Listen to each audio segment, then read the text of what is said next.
There's a place in the woods called Aspen Ridge. This is where we call home. We are the Popple People. Welcome to our channel. We're glad you stopped by.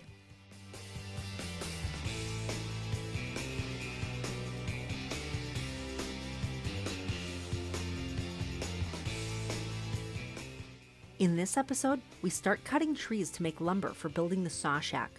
Still too wet in the woods to get the crawler back to the build site. It's been raining every other day or so here, which means it just hasn't had time to dry out sufficiently yet, and we really just don't want to risk getting stuck with that. We can't wait to test drive the old beast, and we're curious to see how she runs, especially with the new steering clutch that was replaced in a previous video.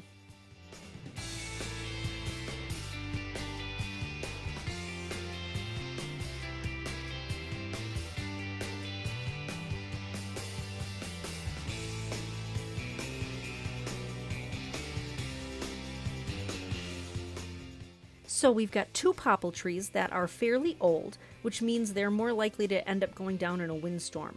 Since they're right on the trail, they're easy to access, and hopefully they'll be pretty easy to take down.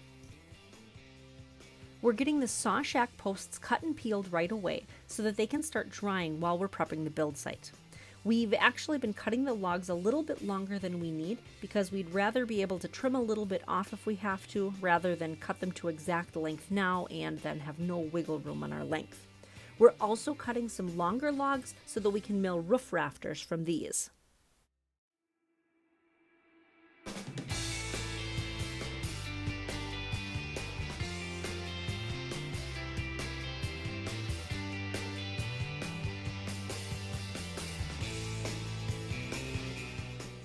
So I saw where he cut the wedge in that tree and decided to move the camera just a little bit further back. And it's a good thing I did because the top of that tree ended up landing right about where I had the camera originally.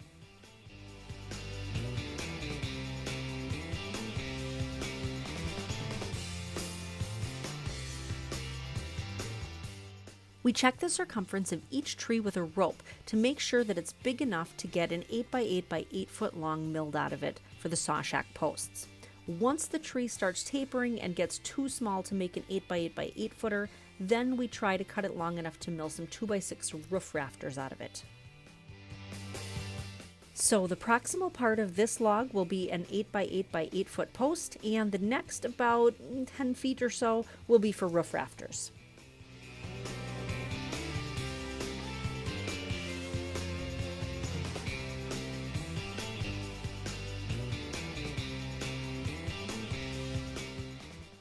She pinched. Ended up getting the chainsaw stuck, so we tried a few different ways to get it out. We're back in the woods and didn't bring a wedge or pry bar or anything like that along with us today. So first we tried levering it out with a smaller log. Next we tried using a stick as a wedge. What do you think of his makeshift hammer? Let us know in the comments. That original wedge broke off, but the next one worked, just enough that he was able to get the saw out.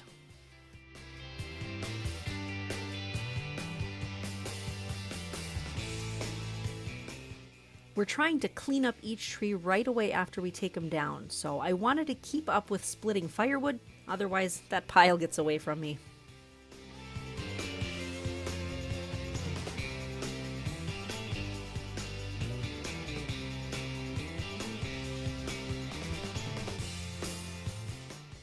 And right on cue, it appears the June bugs are out.